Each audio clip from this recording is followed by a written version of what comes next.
Hello, Sir Parts, online subscribers and chess players. So, ano po, may papapakita po tayo ngayon. I'm very excited.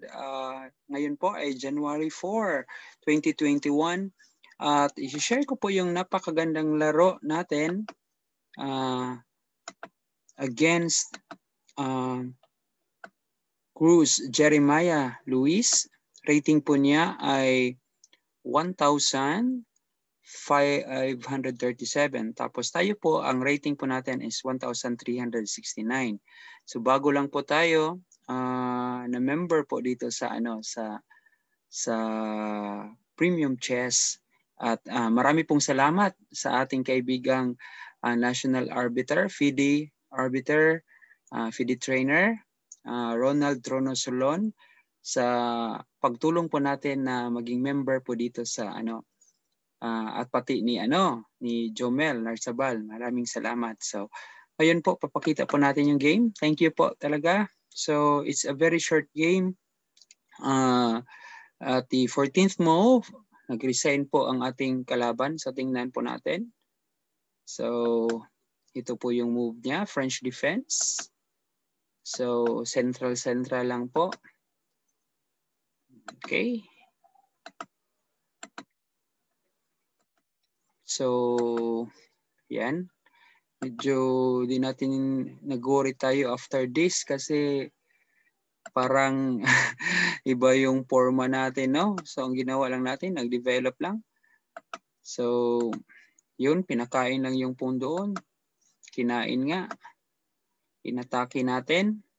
So, bali, 4 na opisyalis na po ang ating napapunta sa game. Sa kanya, 3 pa lang ang nakalabas. So, kinain. So, yun po. Parang nagbigay po tayo ng 1 pawn down po tayo. So, okay. So, after this, ang ginawa natin, nag-move tayo dito. Tapos, yan. Pinush ang pawn. Hindi tayo sure dito sa move na to. Pero tinira natin kasi tinira natin ito para masira yung kanyang king side. So ang ginawa ng black is kinain yung pawn natin sa F. Tapos ang ginawa natin is pinakain lang natin yung rook.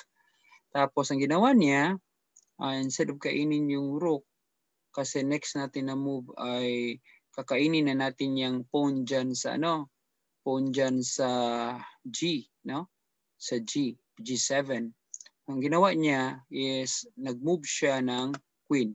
Yan yung ginawa niya. So after that, try to think po ano ang magandang tira, no? Magandang tira para manalo po tayo.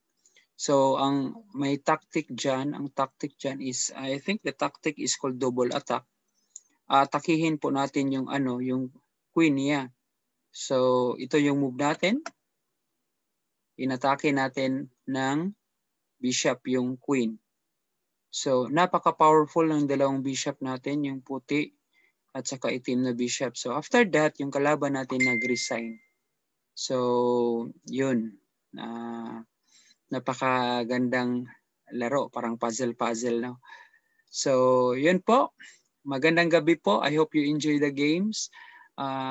Maraming salamat po talaga sa inyo, sa mga ating subscribers at sa ating kaibigang Ronald Solon at saka Jomel Narsabal at sa mga iba pa nating mga kasamaan sa chess. So God bless everyone. I hope you enjoy the game po.